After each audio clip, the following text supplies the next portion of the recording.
Good morning students.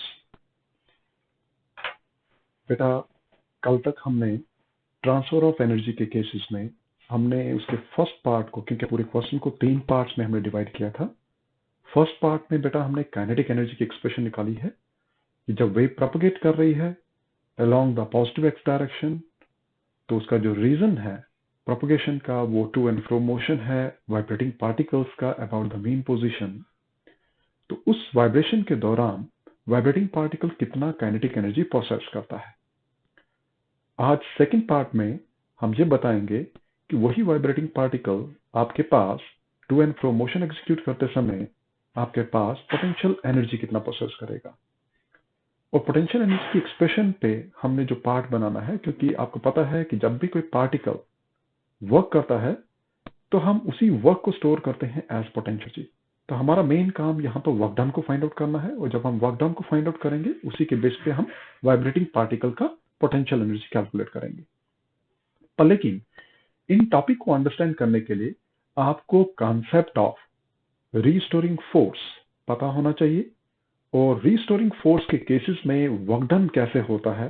क्या वो work done positive work done होगा फॉर द वाइब्रेटिंग पार्टिकल जो सिंपल हार्मोनिक मोशन एग्जीक्यूट कर रहा है, या वो नेगेटिव वर्क डन होगा। आज हम इस शॉर्ट वीडियो में हम आपको उसी के बारे में आपको बताएंगे। Let's take into account.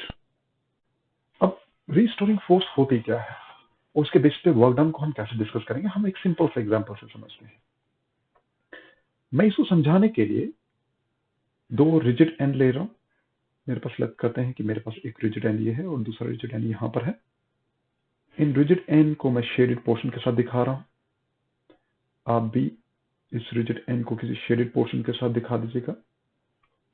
और लेट करते हैं इन रिजिड एंड के भीतर हमने एक इलास्टिक स्ट्रिंग को स्ट्रेच किया है बिटवीन दीज टू एंड्स। मैं लेट करता हूं मेरे पास एक रिजिड एंड है P, एक रिजिड एंड है Q, और इसके भीतर जो हमने P से Q पे जो कनेक्शन जो एस्टेब्लिश किया है, लेट करते हैं वो आपके पास कोई इलास्टिक स्ट्रिंग है। अब बेटा आपको पता है कि अगर मैं माइन्यूट लेवल पे मींस माइक्रोस्कोपिक लेवल पे जाऊं तो आपको पता है एटम, लेट करते हैं ये डॉट एक किसी एटम को दिखा रहा है।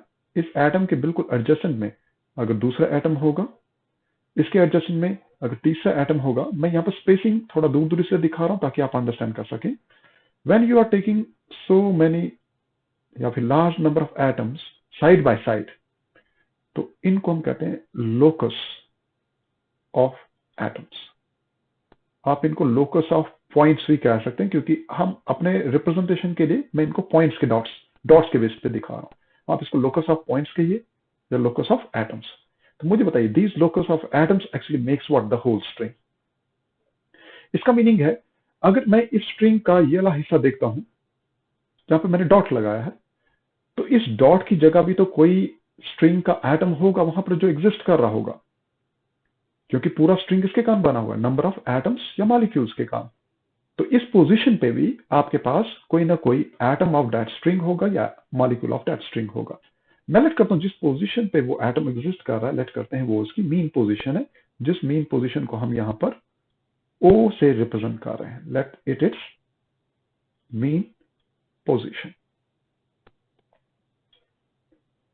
अब देखिए बेटा, आपको पता है अगर मैं न्यूटन का फर्स्ट लॉ लूं तो न्यूटन का फर्स्ट लॉ आता है कि भाई a body at rest continues to be at rest. ये एटम या मॉलिक्यूल जो हम अज्यूम कर रहे हैं इस पॉइंट पे, वो रेस्ट पे ही रहेगा जब तक कि हम कोई एक्सटर्नल फोर्स ना लगाएं। ये न्यूटन का फर्स्ट लॉ कहता है। भाई न्यूटन का फर्स्ट लॉ बहुत ही बेसिक है, न्यूटन फर्स्ट लॉ।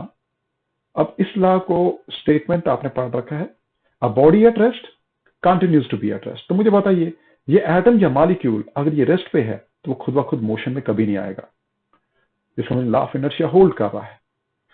अगर मुझे इसको रेस्ट से मोशन में लाना है तो I have to apply some external force.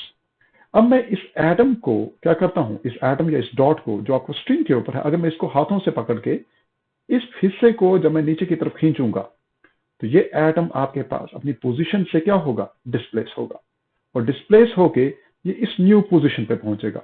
लेकिन ध्यान रखिएगा बेटा, ये O पोजीशन से अपनी extreme position below that particular level जहां नीचे की तरफ जा रहा है, मैं लेट करता हूं, इसका वो एक्सट्रीम पोजीशन यहां पर एक्स से रिप्रेजेंट हो रहा है।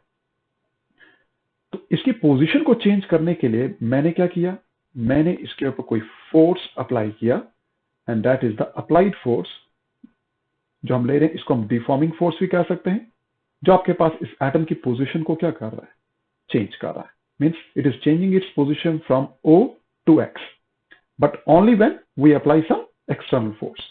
तो आपने एक्सटर्नल फोर्स लगाई तो पार्टिकल ने क्या किया, डिस्प्लेस किया।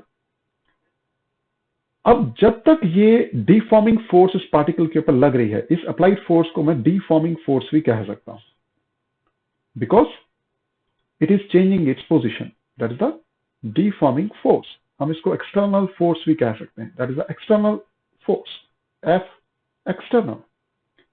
जब तक ये एक्सटर्नल फोर्स लगेगी, जब तक ये डिफॉर्मिंग फोर्स लगेगी, तब तक ये पार्टिकल अपनी पोजीशन से क्या होता रहेगा, चेंज होता रहेगा। पर लेकिन जैसे ही आप इस डिफॉर्मिंग फोर्स को रिमूव करेंगे, when you make this force equals to what, 0, ये पार्टिकल जो आपने डिस्प्लेस किया था O से X की तरफ, ये वापस से अपनी ओरिजिनल पोजीशन O की तरफ मूव करने लगेगा। अब ये हो रहा क्यों है, और जिस फोर्स से ये मेन पोजीशन की तरफ जा रहा है, उसी फोर्स को हम क्या कह रहे हैं, उस फोर्स को हम रीस्टोरिंग फोर्स कहते हैं, that is known as restoring force. इसको हम शॉर्ट फॉर्म में या सिंबॉलिकली F सबस्क्रिप्ट R के साथ रिप्रेजेंट करते हैं। अब रीस्टोरिंग फोर्स का कंसेप्ट कैसे आया, अब इसको समझने के लिए आप अपने डे टू डे लाइफ से एग्जांपल लीजिए। आप लेट कीजिए कि आप सभी स्टूडेंट्स जब क्लास में हैं, आप अपने स्टूडेंट्स, आप सभी स्टूडेंट, देखिए मैक्रो वर्ल्ड से हम माइक्रोस्कोपिक लेवल को एक्सप्लेन करने की बात कर रहे हैं। आप सभी स्टूडेंट्स अपने आप को एटम्स मानिए, और जब आप क्लास में जाते हैं, आपने देखा होगा आपके कुछ स्पेशल डेस्क होते हैं, जिन डेस्क के ऊपर आप क्या करते हैं, बैठते हैं, लेट करते हैं, वो आपकी ओरिजिनल पोजीशन है। अब जब आप अपने इंडिविजुअल डेस्क पे बैठे होते हैं, तो आप अपने साथी लोगों के साथ इंटरेक्ट कर रहे होते हैं, बातें कर रहे होते हैं आगे पीछे। It means you are actually interacting with the other atoms और molecules at the same position. इसका मीनिंग आप अपनी मेन पोजीशन पे रहते हुए आप इंटरेक्शन कर रहे हैं बाकी के एटम्स के साथ। आप अज्यूम कीजिए कि आप सभी फ्रेंड्स, आप सभी लोग क्या हैं, एटम्स हैं। अब बाहर से जब टीचर आपकी क्लास में एंटर करता है, आप लेट कीजिए वो टीचर आपके पास एक एक्सटर्नल फोर्स है। वो टीचर जब आपको बातें करता हुआ देखता है, तो आप एटम्स को आपकी अपनी ओरिजिनल पोजीशन से उठा के किसी दूसरे डेस्क पे बिठा देता है। क्यों? क्योंकि आप डिस्टर्बेंस क्रिएट कर रहे थे। उसने क्या किया, टीचर ने क्या किया, आपको उठा के किसी दूसरे डेस्क पे रखा। इट मीन्स आपकी पोजीशन को उसने चेंज कर दिया। जब तक टीचर क्लास में है, वो एज एक्सटर्नल फोर्स की तरह एक्ट कर रहा है, आपकी पोजीशन चेंज रहेगी जब तक फोर्स अप्लाई हो रही है। आप अज्यूम कीजिए टीचर जो है एक्सटर्नल फोर्स की तरह बिहेव कर रहा है, एक्सटर्नल फोर्सिंग एजेंट है। अब लेकिन आपने देखा होगा, जैसे ही टीचर क्लास को छोड़ के, क्लास पढ़ाने के बाद, क्लास छोड़ने के बाद जब बाहर जाता है, आप अपनी ओरिजिनल पोजीशन को रीऑक्युपाई करते हैं। That is a natures ability. Same actually happens here. इस एटम या इस मॉलिक्यूल की, जो एटम या मॉलिक्यूल हम स्क्रीन के ऊपर दिखा रहे हैं, इस एटम का ओरिजिनल पोजीशन कौन है? इस एटम का ओरिजिनल पोजीशन O है। एक्सटर्नल फोर्स ने इस एटम की पोजीशन को चेंज किया O से X। जैसे ही डिफॉर्मिंग फोर्स को हटाया गया, इसने वापस से कोशिश की अपनी ओरिजिनल पोजीशन की तरफ जाने की। तो वो फोर्स जिसके साथ ये अपनी ओरिजिनल पोजीशन को क्या करता है, रीऑक्युपाई करता है, force is named as restoring force. तो आप रीस्टोरिंग फोर्स को डिफाइन कर सकते हैं, it is the force which comes into existence when deforming force या deforming forces are actually removed out of what, out of the vibrating particle. क्योंकि जब आप वाइब्रेटिंग पार्टिकल के ऊपर में देखिए, वाइब्रेट तो तभी करेगा जब एक्सटर्नल एजेंट एक्ट करेगा, एक्सटर्नल फोर्स एक्ट करेगा। और जब आपने उस एक्सटर्नल फोर्स को हटा दिया, तो आपके पास वो वापस से अपनी ओरिजिनल पोजीशन की तरफ ऑक्युपाई करने के लिए जो फोर्स, जिस फोर्स के साथ वो मूव करेगी, उस फोर्स को हम यहाँ पर रीस्टोरिंग फोर्स कह रहे हैं। तो आई होप कि कॉन्सेप्ट ऑफ रीस्टोरिंग फोर्स आपको समझ में आया होगा। Thank you.